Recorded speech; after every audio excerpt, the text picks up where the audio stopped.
आज अक्षय तृतीया का पावन पर्व। अक्षय तृतीया को किए गए मांगलिक कार्यों का फल पूरे जीवन भर साथ रहता है। अक्षय तृतीया के दिन तीर्थ स्नान करने से पाप मिटते हैं और अक्षय पुण्य की होती है प्राप्ति।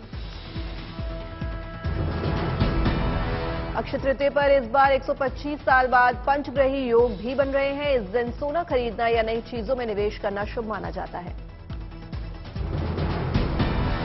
अक्षय तृतीया को माता लक्ष्मी, गणेश जी और धनपति कुबेर की पूजा की जाती है। माता लक्ष्मी के साथ गणेश जी की पूजा करते हैं ताकि धन स्थिर रहे। अक्षय तृतीया का शुभ मुहूर्त सुबह 7:49 से दोपहर 12:20 तक है। पूजा की कुल अवधि 4 घंटे 31 मिनट होगी। अक्षय तृतीया पर सोना खरीदने का समय आज सुबह 7:39 से शुरू होकर कल सुबह 5:48 तक रहेगा। पौराणिक मान्यताओं के अनुसार अक्षय तृतीया के दिन द्वापर युग का अंत हुआ था और त्रेता युग और सतयुग की शुरुआत हुई थी। इस दिन पितृश्राद्ध करने का भी विधान है। पितृदोष से मुक्ति के लिए अक्षय तृतीया का दिन है शुभ। आज के दिन दान करने का भी है नियम। जरूरतमंदों को दान दक्षिणा करने से मिलता है पुण्य। आज ही के दिन मनाई जाती है परशुराम जयंती। भगवान परशुराम माने जाते हैं भगवान विष्णु के अवतार। आज से चारधाम यात्रा का शुभारंभ। अक्षय तृतीया के पवित्र मौके पर दिन में 12:41 पर खोले जाएंगे गंगोत्री धाम के कपाट। उत्तराखंड के मुख्यमंत्री पुष्कर सिंह धामी ने तीर्थ नगरी ऋषिकेश पहुंचकर चारधाम यात्रा के पहले जत्थे को हरी झंडी दिखाकर किया रवाना। चारधाम जा रहे श्रद्धालुओं का माल्यार्पण कर मुख्यमंत्री श्री धामी ने किया स्वागत। सूबे के सीएम पुष्कर सिंह धामी ने चारधाम यात्रा को राज्य के लिए बताया उत्सव। अब तक 15 लाख तीर्थयात्री कर चुके हैं चारधाम यात्रा के लिए पंजीकरण। वहीं तीर्थयात्रियों के लिए ट्रांजिट कैंप भी खोल दिए गए हैं।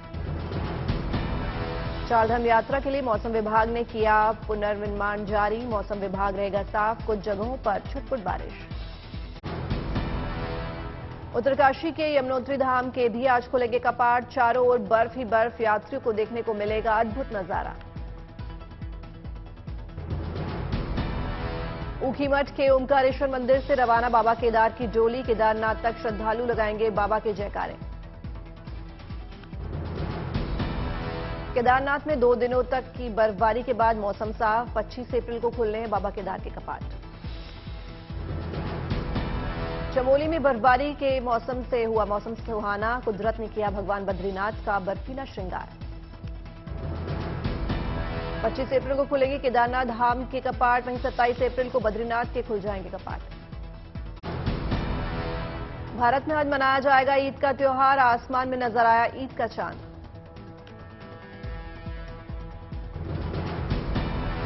ईद के मौके पर जामा मस्जिद पर दिखी रोशनी की जबरदस्त रंगत। चौबारे सफेद रोशनी से हुए रोशन। दिल्ली के लाजपत नगर के बाजार में दिखी ईद की रौनक। लोगों ने जमकर की खरीदारी। कोलकाता के जकरिया स्ट्रीट में ईद को लेकर लोगों में दिखा खासा उत्साह। बाजारों में उमड़ी खरीदारों की भयंकर भीड़। मुंबई में आज हाजी अली दरगाह आने वाले जायरीनों को मुंबई पुलिस की तरफ से जरूरी सूचना जारी की गई। पुलिस ने बताया कि वो हाजी अली कैसे आएं और कैसे जाएं। ईद का चांद नजर आने पर बधाई का तांता शुरू। बीजेपी नेता मोहसिन रजा ने दी ईद की बधाई। आप सबको ईद की दिली मुबारकबाद। खुश रहिए, सेहतमंद रहिए और एक दूसरे से मिलकर रहिए। खुशियां बांटिए, खुशियां शेयर करिए। ईद को लेकर सभी संवेदनशील स्थान को किया गया हॉटस्पॉट चिन्हित। 839 जोन और 2460 सेक्टर में पुलिस जोरदार की तैनाती। नमाज स्थलों के आसपास ड्रोन कैमरे से रखी जाएगी नजर। हाई रेजोल्यूशन सीसीटीवी कैमरे से रखी जा रही है निगरानी। 249 कंपनी पीएससी, 3 कंपनी एसडीआरएफ, 5 केंद्रीय अर्धसैनिक बल, 7000 पुलिस बल सुरक्षा में रहेंगे तैनात।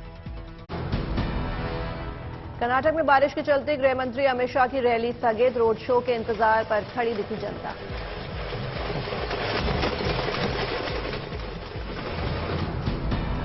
कर्नाटक के देवनहल्ली में रोड शो को लेकर की गई थी भव्य तैयारी। कर्नाटक के पारंपरिक नृत्य और ड्रम को बजाते दिखे कलाकार।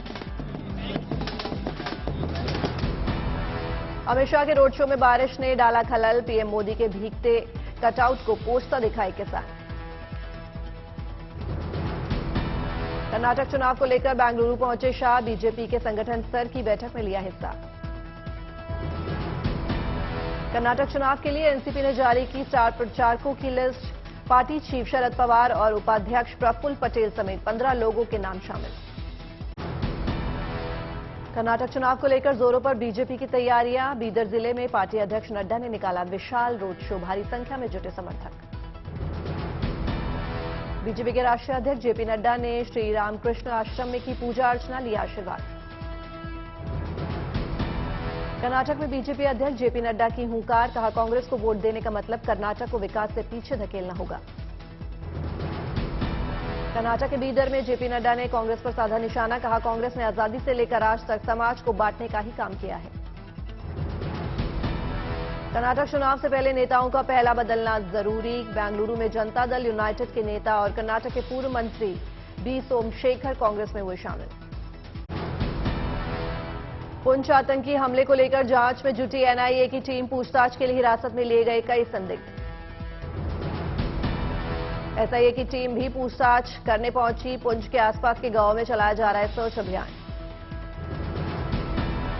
हमले में लश्कर के मिले फुटप्रिंट। सूत्रों के मुताबिक राजौरी और पुंछ के रास्ते आतंकियों की पीओके से घुसपैठ की आशंका। 5 हमलावरों के शामिल होने की आशंका। सूत्रों के मुताबिक G20 सम्मेलन को लेकर सनसनी पैदा करना आतंकियों का मकसद। राजौरी में सक्रिय जैश ए मोहम्मद और लश्कर तैयबा के ग्राउंड वर्करों की मदद से सेना पर हमला। पुंछ में शहीद हुए सेना के जवान को लेकर पंजाब के सीएम मान का ऐलान। पंजाब के 4 शहीदों के परिवार को दी जाएगी 1 करोड़ की मदद। अतीक अशरफ मर्डर केस पर सियासत जारी। असुद्दीन ओवैसी ने हत्या के आरोपियों पर पूछा सवाल। तीनों शूटर्स पर क्यों नहीं लगाया यूएपीए। असुद्दीन ओवैसी ने तीनों शूटरों को बताया आतंकी। हत्या करने वाले तीनों आरोपियों को राष्ट्रपिता महात्मा गांधी के हत्यारे नाथूराम गोडसे से जोड़ा। हिंदू महासभा के अध्यक्ष स्वामी चक्रपाणी का ओवैसी पर पलटवार। कहा, ओवैसी अतीक के हत्यारों को गोडसे बता रहे हैं तो क्या अतीक ओवैसी के लिए गांधी है। स्वामी चक्रपाणी महाराज का बयान, ओवैसी कर रहे हैं गांधी जी की तरह अतीक का महिमा मंडन। पूछा, क्यों मौन है गांधीवादी।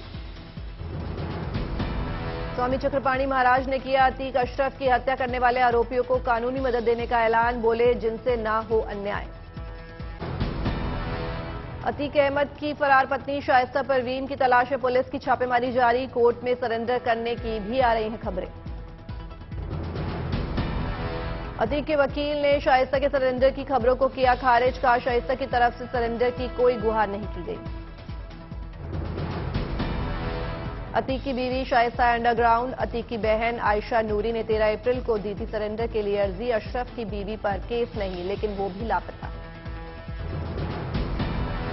शाइस्ता परवीन और शूटर साबिर का वीडियो आया सामने। 2020 में अतीक के घर पर बुलडोजर एक्शन के वक्त मौजूद था साबिर। पुराने वीडियो में असद और शूटर साबिर के साथ नजर आई शाइस्ता परवीन। असद के कहने पर घर से सामान निकालता दिखा शूटर साबिर। माफिया मुख्तार अंसार की पत्नी अफशा के खिलाफ भी लुकआउट नोटिस जारी। अफशा अंसारी पर 50,000 का इनाम है घोषित। राजस्थान में पेपर लीक मामले में लोक सेवा आयोग के मेंबर बाबूलाल कटारा की भूमिका बनाई थी करोड़ों की अवैध जायदाद। दिल्ली पहुंचे राजस्थान के सीएम अशोक गहलोत ने साधा सचिन पायलट पर निशाना। कहा, पार्टी को नुकसान पहुंचाने का कोई ना करे काम, चुनाव जीतने पर हो ध्यान। चेन्नई में केंद्रीय मंत्री अनुराग ठाकुर राजीव गांधी राष्ट्रीय युवा विकास संस्थान के 3रे दीक्षांत समारोह में हुए शामिल। युवाओं को दी डिग्री। जम्मू कश्मीर में सेना ने पेश की शानदार मिसाल। घाटी में लाइट इन्फेंट्री रेजिमेंटल सेंटर ने किया इफ्तार पार्टी का आयोजन। कायम की भाईचारे की मिसाल। मोतिहारी में दिखी कौमी एकता एवं सांप्रदायिक सौहार्द की अनूठी मिसाल। हिंदू ने किया इफ्तार पार्टी का आयोजन। बॉलीवुड के दो सुपरस्टार सलमान और आमिर ने एक साथ फोटो खिंचवाकर किया ईद का स्वागत। फैंस बोले कब आ रही है अंदाज अपना अपना टूर। नोएडा में केंद्रीय मंत्री अनुराग ठाकुर ने रैकेट से दिखाया अपना talent. BJP MLA Pankaj Singh के साथ खेलते नजर आए बैडमिंटन।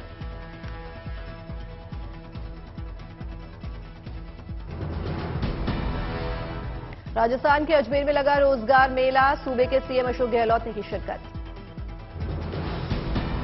बिहार में बदला मौसम का मिजाज। पटना समेत कई जिलों में हुई बारिश। लोगों को हीट वेव से मिली राहत।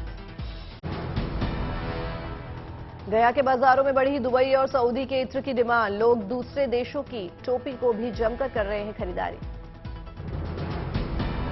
दिल्ली के लाजपत नगर मार्केट में ईद के मौके पर दिखी रौनक। बड़ी संख्या में खरीदारी करने पहुंचे लोग। दुकानदारों की हो रही है अच्छी कमाई। बागपत में ईद के मौके पर कानून व्यवस्था दुरुस्त रखने के लिए पुलिस ने किया फ्लैग मार्च। लोगों से की शांतिपूर्वक त्योहार मनाने की अपील। मऊ में किन्नर प्रमुख सुरेंद्र उर्फ श्वेता ने नगरपालिका अध्यक्ष पद के लिए किया नामांकन। कहा, मैं पहले से राजनीति में हूं, 2004 में भी लड़ा था चुनाव।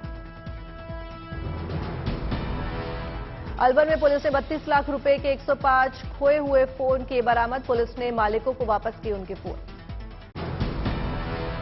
देवघर के टावर चौक पर एनजीओ ने शुरू करवाई जल सेवा। भीषण गर्मी में लोगों को मिली राहत।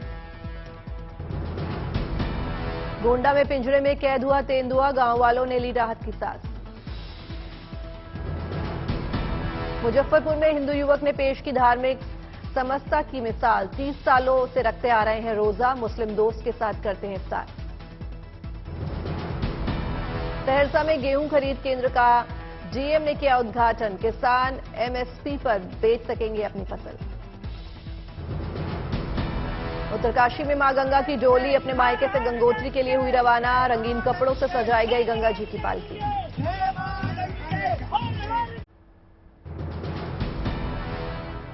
बांकुरा में भीषण गर्मी से लोग हुए बेहाल। तापमान पहुंचा 46 डिग्री के पार। बांकुरा में लोग दिखे बेबस। कई जगह पीने के पानी का भीषण संकट। प्रशासन के इंतजाम लग रहे हैं नाकाफी। जमशेदपुर में भी गर्मी ने बढ़ाई मुश्किल। तापमान 44 डिग्री तक पहुंचा। बूंद बूंद पानी के लिए तरसे लोग। पानी की परेशानी से टूटा लोगों के सब्र का बांध। घरों से खाली बर्तन लेकर सड़कों पर निकलकर किया प्रदर्शन। झारखंड में देवघर का तापमान पहुंचा 44 डिग्री। बाबा बैद्यनाथ धाम मंदिर आने वाले श्रद्धालु भी दिखे बेहाल। देश में 24 घंटे में कोरोना के मामले 11,692 नए केस दर्ज। 28 लोगों की मौत।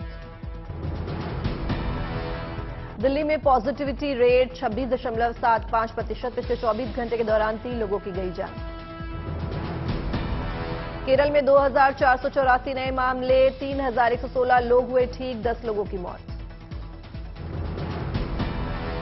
महाराष्ट्र में 1,113 नए केस आए सामने। 1,033 लोग हुए रिकवर। राज्य में 6,000 के करीब एक्टिव केस। हरियाणा में 1,059 नए मामले। 825 लोग हुए ठीक। चेन्नई सुपर किंग्स ने सनराइजर्स हैदराबाद को हराया 7 विकेट से दी मात। हैदराबाद ने पहले बल्लेबाजी करते हुए बनाए 134 रन। जवाब में चेन्नई की टीम ने 19वें ओवर में जीत हासिल कर ली। चेन्नई की ओर से रविंद्र जडेजा ने की शानदार गेंदबाजी। 22 रन देकर 3 विकेट झटके। रविंद्र जडेजा को मिला मैन ऑफ द मैच का खिताब। चेन्नई की टीम पॉइंट टेबल में तीसरे स्थान पर पहुंची। लखनऊ और गुजरात के बीच मुकाबला दोपहर 3:30 बजे से शुरू होगा मुकाबला। ब्रिटिश पीएम ऋषि सुनक को एक और झटका। अपनी पत्नी अक्षता मूर्ति को आर्थिक लाभ देने के मामले में घिरने के बाद डिप्टी पीएम डोमिनिक रॉब ने सौंपा इस्तीफा। अमेरिकी संसद के निचले सदन प्रतिनिधि सभा में विमेन्स स्पोर्ट्स में ट्रांसजेंडर महिलाओं पर पाबंदी लगाने वाला बिल पास। स्कूल में आयोजित खेलों में भी हिस्सा नहीं ले पाएंगी ट्रांसजेंडर महिलाएं। अमेरिका में नहीं थम रही गोलीबारी की घटना। अवैध हथियारों की रोकथाम के लिए बने टास्क फोर्स पर हमला। साउथ कोरियाई सरकार के प्रवक्ता ने कहा, अपने मंसूबे में कभी कामयाब नहीं होगा उत्तर कोरिया, इसलिए न्यूक्लियर अभियानों को रोकने में भी आए भलाई। जापान के विवादित यासुके ने श्राइन पर पीएम फूमियो किशिदा ने भेजा धार्मिक रत्न। जापानी सांसदों ने श्राइन का दौरा कर किशिदा द्वारा भिजवाए मासाकाकी नामक धार्मिक रत्न किया भेंट। लैटिन अमेरिकी देश चिली के राष्ट्रपति गैब्रियल बोरेक ने देश की लिथियम इंडस्ट्री का किया राष्ट्रीयकरण। चिली दुनिया का दूसरा सबसे बड़ा लिथियम उत्पादक देश। यूरोपीय देश हंगरी में रिकॉर्ड महंगाई से लोग परेशान। महंगाई दर में 43% के उछाल से जनजीवन बुरी तरह प्रभावित। वेनेजुएला और बोलिविया के राष्ट्रपति के बीच ऑयल उद्योग को विस्तार देने पर बनी सहमति। गैस, पेट्रोकेमिकल समेत 13 समझौतों पर हुए हस्ताक्षर। दक्षिण कोरिया की राजधानी सोल में पॉप बैंड एस्ट्रो के सदस्य मुनबीन को दी गई श्रद्धांजलि। फैंस ने अपने चहेते सिंगर को किया याद। मध्य पूर्व के देशों में धूमधाम से मनाया गया ईद उल फितर का त्योहार। बड़ी संख्या में श्रद्धालुओं ने पढ़ी ईद की नमाज।